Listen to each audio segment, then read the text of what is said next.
जो सबसे पहले मैं आपसे यही सवाल पूछना चाहूंगी कि आपने ये अघोरी मार्ग क्यों चुना, क्योंकि किसी भी साधारण इंसान के लिए ये समझना बिल्कुल भी मुमकिन नहीं है।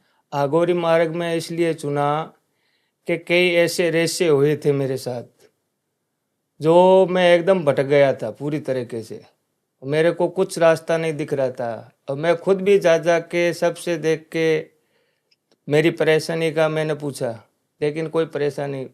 फिर मैंने गुरु अघोरी का रहस्य अपनाया और अघोरी का रहस्य अपनाने के बाद मेरे को ये पता चला कि भगवान के प्रतीक जो चीज़ें करना चाहते हैं ना, वो अघोरी ही रूप धारण कर सकते हैं जी। अघोरी रहस्य करने के बाद मेरे को ये पता चला कि आज के ज़माने में जो ये बोलते हैं कि कुछ चीज़ें ऐसी होती है जो होती भी नहीं है, कुछ चीज़ें ऐसी होती है होकर भी नहीं करते, है ना।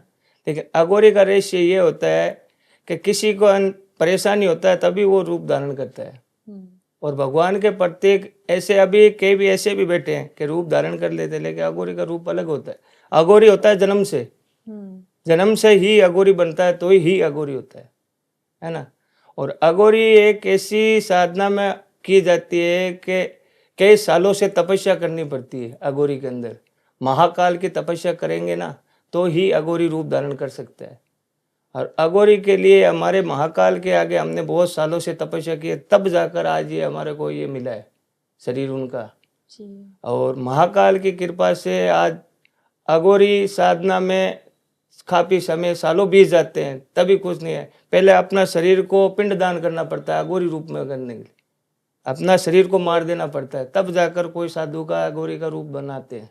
और मैंने वो पिंडदान भी करवाया है, उसके बाद गुरु दीक्षा ली है। अच्छा। अघोरी गुरु दीक्षा ली है, हमारे उज्जैन महाकाल गुरु महाराज है, अघोरी शमशानवासी है, उनसे मैंने सालों तपस्या करके उनकी, फिर जाकर उन्होंने मेरे को ये अघोरी दीक्षा देकर और अपना गुरु चेला बनाया। फिर जाकर मैंने ये आगे का कार्य भलाई के लिए, उन्होंने बोला भलाई के लिए कोई कार्य करो आप, तो ये अपना ये अघोरी का रूप राशि होता है जी। अगर गुरुजी कोई अघोरी बनना चाहे, ठीक है, किसी के मन में आए तो क्या वो कैसे बन सकता है, उन्हें कुछ बताएंगे आप? अघोरी बनने के लिए बहुत साधना करनी पड़ती है। गुरु देख, पहले से गुरु के बगैर कोई अघोरी सीधा बनना चाहता है तो कुछ नहीं होता है जी। गुरु के बिना घोर अंधेरा, गुरु बिना ध्यान अंधेरा, गुरु बिना मान अंधेरा, सब बिना कुछ नहीं है, गुरु का होना है। लेकिन अघोरी बनने से ऐसा नहीं, गुरु के सानिध्य के अगर बहुत तपस्या करनी पड़ती है। आज कोई भी काम करना चाहता है तो पहले उनके आगे काम करेंगे, देखेंगे, उनसे दीक्षा लेंगे।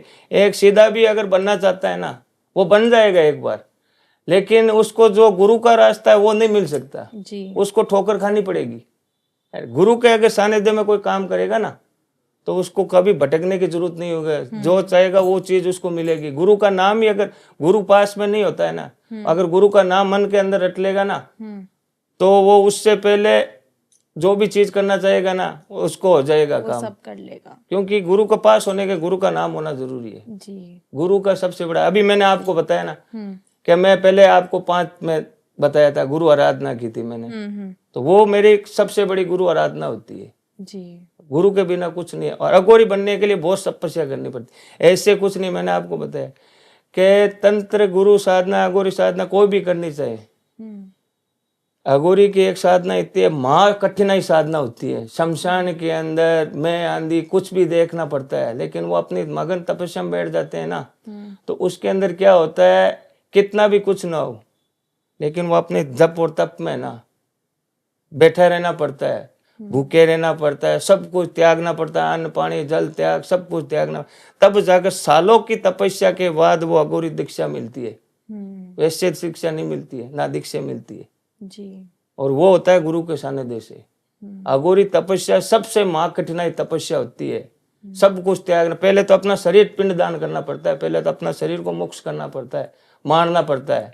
क्योंकि अघोरी का रहस्य ये होता है, वो किसी का भय नहीं रखता है अपने मन के अंदर। अघोरी गाली क्यों काटता है? क्योंकि वो सब चीजों से दूर रखना चाहता है, वो अपनी भक्ति में मगन रहना चाहता है, अकेले रहना अकेला वो, क्योंकि उसका कनेक्शन होता है सीधा महाकाल से जी। जैसे मोबाइल के अंदर कोई कनेक्शन होता है